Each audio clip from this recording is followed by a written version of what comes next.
بنابراین از این سر میکنیم که خود افراط از این ریشه فرط، یعنی از حد زیاد، اوج، از حد گذشتن، به معنای از چارچوبی چیز بیرون شدن، از حد و از رمکه، از قاعده بیرون برآمدن، از حالت اعتدال بیرون برآمدن رو میگیم افراط.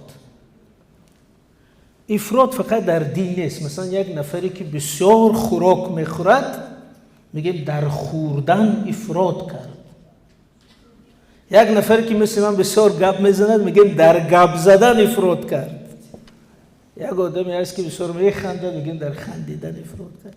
بنابراین افراط یعنی از حالتی طبیعی و معتدل بیرون شدن. خود در امریکا ما یک مدت زندگی میکردم، در این پایان همون خانه یک پلیکلینیک بود برای خراب کردن. هر یک آدمی رو می آوردن که مثل فیل شده است، پوشن به قدری، بعد دختر او را بریده روغنوش گرفته در ترازو بر میکشد، میگه من از تو 80 کیلو روغن گرفتیم. میگه اینو در نتیجه افراط در خوردن هم خیلی شدن. میگه که 10 گامبورگر میخورم من. این افراط در خوردن. و اما در دین، در شناخت دین، وقتی که آدم از حد میگذرد، بسیار سخت میگیرد، دانسته و ندانسته، در یک دایره تنگ خودش به خودش سخت میگیرد، به دیگران هم میخواد او رو تحمیل کند، بار کند، ما میگیم این افراطگرای دینی هست. این از اون کلمه افراط. این کلمه بود فرط. ابن سینا چی گفت؟ خر باش که این طایفه از فرط خری، یعنی از نهایت خر بودن، هر کو نخر است کافرش میخونند. یعنی همون وقت هم بودم خیلی گروه، اون وقت گروهی که فرط یعنی افراط میکرد. پس شخص افراطگرای دینی کسی است که در مسائل دینی به طور افراطی، نامعتدل، سختگیرانه، خشن رفتار میکند و میخواد این رفتار رو به دیگران تحمیل کند و میخواد دیگران هم مثل او هم خیلی در نظر تنگ، در دایره تنگ تفکر و رفتار زندگی کنند. این هم میگیم افراطی. در دوره اول اسلام هم بودن. مثلا یک گروه در صدر اسلام است با نام خوارج. خوارج جمع خارج شدگان. خوارج اینقدر نماز میخواندن که زانوهاشون مثل زانوهای شتر شده بود، یعنی قلقش گرفته بود. همین نمازخوانی هم یکی همین خوارج حضرت عمر هم کشتن، حضرت علی هم کشتن، حضرت عثمان هم ترور کردن. این خوارج 3 خلیفه را کشتن. اون کافر را رفته نکشتن، خلیفه های مسلمین را کشتن. چرا؟ چون اونا فکر میکنن که این به اندازه کافی مسلمان نیست، همین ما شب و روز نماز خوانده جوامون مزال شده است، همین ما مسلمان. دوره صحابه ها گفتن که یا خوارج، یعنی از دین خارج شدن، یعنی حکم افراطگرایی ها را در اون صدر اسلام داده بودن که اینا خارج از دینن، اینا جز دین دیگه حساب نمیشن، اینا افراط کرده از اون دایره دین بیرون شدن. فهماست مضمون؟ پس افراطگرای دینی یعنی خیلی یک آدم است و یک شخص افراطگرا معمولا در چی زمینه چنین میشد؟ اگر شخص معلومات دینیش کم باشد، یک تعلیم رویکی دیده باشد، از منبع‌های نادرست گرفته باشد، در یگان حجره پنهانی یگان دامولای افراطی درس داده باشد، یا در اینترنت یک حدیث از یگان جور خوانده است، حدیث عروسی و همون کتی عمل کرده است، یعنی مطالعه خوب ندارد، تعلیم خوب دنیوی و معاصر و معتدل نداشته باشد، همین خیلی آدم‌ها زود میشوند افراطگرا. پس گروه افراطی چیست؟ گروهی که ما امروز با مبارزه میکنیم این آسانک است. یعنی اگر چند نفری افراطگرا که گفتیم برای عملی کردن امو هدف افراطیشان متحد شوند، ساختار سازن، برنامه سازن و عمل کنن، ما میگیم گروه افراطگرای دینی. گروه افراطگرای دینی یعنی جمعی شخصانی افرادگرا که به هدف تطبیق اون برنامه افرادشون در جامعه جمع شدن، متحد شدن، برنامه ریختن، عمل میکنن. همین گروه افرادگرا. اما مسئله بسیار مهم که فرق گروه افرادگرا از تشکیلات دینی چی است؟ این بسیار مهم است، زیرا ما قانون جمهوری تاجیکستان درباره آزادی وجدان و اتحادیه دینی داریم و طبق اون در تاجیکستان این لحظه که من گپ زده استادم 4000 اتحادیه دینی عمل میکند. فقط از مسلمانان حدود 4000 مسجد داریم نامش اتحادیه دینی، با حدود 80 اتحادیه دینی غیر مسلمان هست، چی یهودی، چی مسیحی، چی دین های دیگر هست، 80 تا دیگر غیر مسلمان. چرا همه این عمل میکند ولی گروه افرادگرا رو میبندیم؟ اینا مسجد شاه منصور کار کرده است نمیبندیم ولی گروه افرادگرا رو منع میکنیم. فرقش چی است؟ این بسیار مسئله مهم است.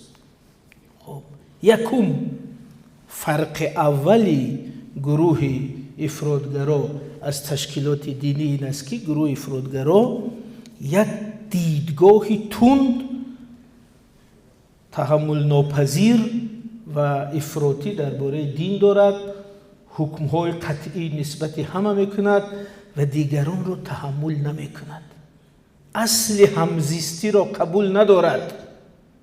همین که آمد میگه که همه مثل من باش، اگر مثل من نیستی پس بیرون از اسلام. یعنی همین خصوصیتی، یعنی متدولوژیای فکریش تند و آشتیناپذیر و رادیکال است. این یک.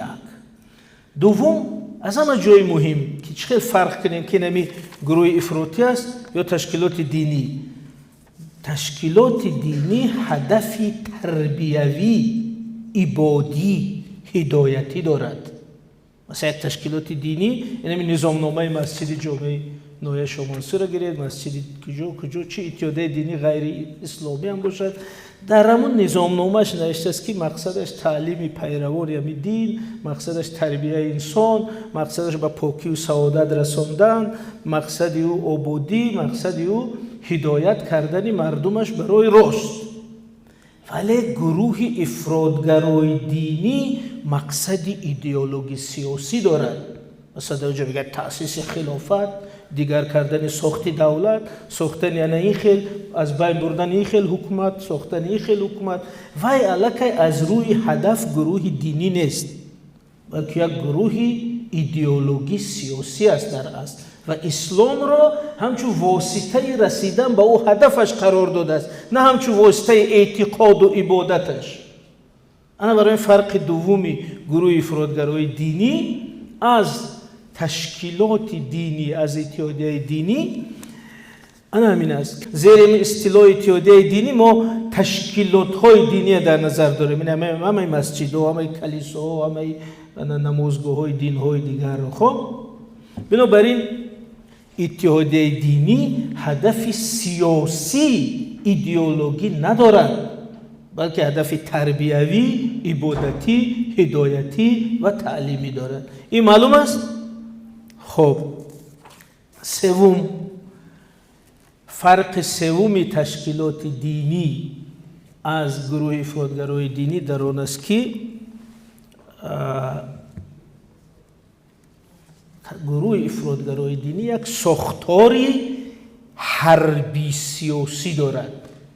یعنی مثلا شما ببینید اینا در صدرش نشسته است امیرالمومنین، همچو گلاونه کماندشی سرفرمانده، باز معاونان اوید به اقتصادی، اوید به سیاسی، اوید به حربی، اوید به ایدئولوژی، شعبه ها، شعبه تبلیغات، شعبه مالیه، شعبه جوانان، شعبه زنان، شعبه عقیبگاه یا لوجستیک. خلاصه و یک تشکیلات دینی نیست، این یک سازمان مثل یک حزب سیاسی، مثل یک گروهی شبکه مافیایی عمل میکند. چی این قدرش مخفی و قدرش پنهانی، یک دیگر باید اعضای حلقه ها نشناسند، فقط بلوگی حلقه را میشناسند. یعنی یک ساختاری ورتیکالی و گریزونتالی نیمه نظامی دارد. این تشکیلات دینی نیست بلکه چه است؟ گروه افرادگرای دینی. و چهارم روش بسیار معمولی که فرق گذاشته میتونیم خود روش عمل، یعنی تشکیلات دینی زوراوری، تهدید، تحقیر را انکار میکند، این در فعالیتش استفاده نمیکند، ولی گروه افراطگرای دینی بخصوص به تهدید کردن، تحقیر کردن، انکار کردن، حکم دادن و زوراوری کردن. یعنی زوراوری یعنی که خشونت، نسیلی. خشونت جزئی برنامه اوناست. میگه که اگر گپ نگرفت، اگر اطاعت نکرد، اگر پیروی نکرد، اگر ما را تحمل نکرد، پس زوراوری را استفاده میکند. این قدر تروری که میشد این شب و روز در جهان. همین است که گروه های افراطگرای دینی میگه که همین مثلا همین مذهب معقول نه، مسجدش میکفاند. همین دیروز در پاکستان مسجد ترک کردن، چند صد نفر زیر اون مسجد موند، همه عبادت کننده، همه مسلمان، فقط به خاطر که گروه افراطگرای میگه چون این مذهبش به مذهب من مانند نیست، ایران نیست میکنم. اما تشکیلات دینی خیلی نمیگن. تشکیلات دینی میگه که من راهی ما، این مذهبی ما، این تعلیماتی ما، او تعلیماتی او دیگر او به خودش مسئول است. بنابراین چهارم تفاوتی تشکیلات دینی از گروه افراطگرای دینی در این است که گروه افراطگرای دینی خشونت را قبول دارد، زوراوری را همچون متد عمل تصدیق میکند، نیروی مسلح دارد. شما ببینید همه اونا گروه معاونین حربی دارن، گروه های حربی دارن، حتی ببینید طالبان از گروه سپتناز داره، گروه لازری داره، گروه های مخصوصی داره که مثلا یک تشکیلات نظامی است، دیگه گروه عبادتی و هدایتی و تعلیمی و تربیوی نیست. بنابراین اگر مشاهده کرده باشه یک چیزی عجیب است که اکثر پیروانشون بی‌ادبند، حقارت میکنن، دشنو میکنن، تحقیر میکنن، تهدید میکنن. این برنامه‌ای که در این شبکه تاجیکی هست ببینید چقدر حقارت میکنن، تهدید میکنن که با اسلام، با تعلیم اسلام اصلا برابر نیست. مثلا رهبرای این گروه های افراطی اگر ببینید مثلا بن لادن و اینا ابوبکر بغدادی و اینا یگانتش علمای دین نیستن، بلکه اینا گروه های سیاسی هستن که دین رو همچون واسطه تبلیغات استفاده میکنن. از این رو وقتی که چهار فرقیتش در کردیم، یعنی فرق اول بود در فهمیش، دوم بود در هدف، سوم بود در ساختار، چهارم بود در روش. همین چهار فرقیت گروه افراطی رو از تشکیلات دینی اگر فرق کرده توانیم، با یک سوال اساسی جواب میابیم. سوال اساسی است که چرا پس اونا را میبندیم؟ انا جواب در همین فرقیت است. بنابراین این 20 گروهی که منع شده است، یعنی به کاتگوری گروهی افراطگرای دینی داخل میشه. یگان تشکیلات دینی منع نمیشه، بلکه حدود 4100 تشکیلات دینی کار کرده است. چون فعالیتش در دایره قانون. چرا منع میکنیم؟ چون که انا وقتی که اونا نظامنامه خود رو بسپارن که مگر ما رو در وزارت عدلیه به قید گیرید، ما میگیم برادر عزیز، تو تشکیلات دینی نیستی، تو هدف ساختن فلان دولت، روحت خشونت و نظامی و حمله مسلحانه و این نامه تو، نظامنامه تو، عقیده تو، این چیزا رو تصدیق میکنه. این خلاف قانونگذاری میاد، برای شما نمیتونید عمل کنید. وقتی که نظامنامه‌اش پیشنهاد میکنه، ما بند اولش میخونیم نوشته که تأسیس خلافت. ما میگیم که برادر عزیز، هدفی برنامه‌ای شما با فلسفه موجودیت ما موافقت نمیکند. او در آیین‌نامه‌اش نوشته است که هدفی من از بین بردن دولت شما. در نظامنامه‌اش نوشته، در سایتش نوشته است. تبلیغگرش هر روز تبلیغ میکند که باید دولت ها از بین برده شوند. پس چقدر او حقوق دارد فعالیت کند؟ پس سببی منع کردن به دینش نیست، بر روش، ساختار، هدف و وسیله عملش.